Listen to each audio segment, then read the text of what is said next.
در جامعه دهات توگرک نویای وسه کооپراتیو تجارتی خورشید 98 مساحت 1 هکتار زمین آبی رو آن همین طور ثمراناک استفاده نموده از 3 تا 4 حاصل به دست میآورند. از یون این خوجگی ماه اوگوست با جمع‌آوری حاصل سیم زمین مشغول بوده بازار نویای رو همه روزه با این محصولات تامین می‌نمایند. ما رشد گپی در همین چیمون خوجگیمون بسیاری وقت دو حوصله سه حوصله استفاده میبریم. این از اون جمله میکنیم کبوتی، بعدی کبوتی بعدی پرورده بوین بلگری و بوین جون و دیگه چیز دو سه محصولات همین سالو ما همین زمین بلنده میگیریم. طلبات بازار استعمالی را آموخته در مساحت 1 هکتار زمین امک نورخان محصولات‌هایی را کش نموده است که بازارگیر میباشند.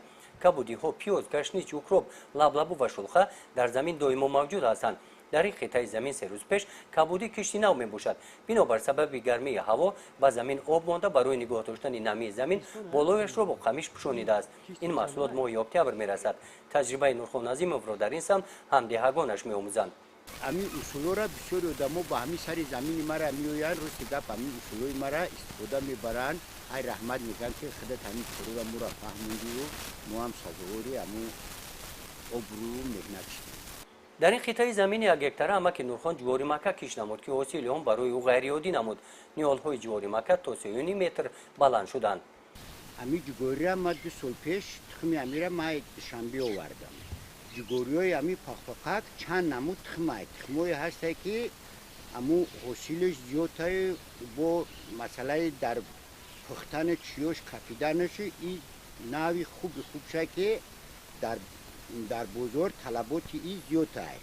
همین جواری را من 2 ساله همین تخم خودم گرفته در همین زمینو خوریده حاصل همین را گرفته سم. تخم اینا هر سال خیلی با کدام درجه میشه نمیشه این سال ایسوبی تربیه ایسوبی چیه اگر باور کنید یا نکنید 4.5 متر همین جواری را چیش درختش بلند شده است. دو تا سوتای امتری جوگوریگی داره. این جوگوری فقط میباشد. نورخان عظیموف خوجگی تخم پروری را 10 سال پیش تشکیل کرد. با استفاده ثمراناک 1 هکتار زمین 10 نفر را به جای کار تامین نموده در پس کردن ارزش محصولات آبچکاری بازار نویای واسه سهمی ارزنده گذاشته است. گزارش خوجا نظریف خدای نظر ظهوروف از نویای واسه برای برنامه اطلاعاتی نوید.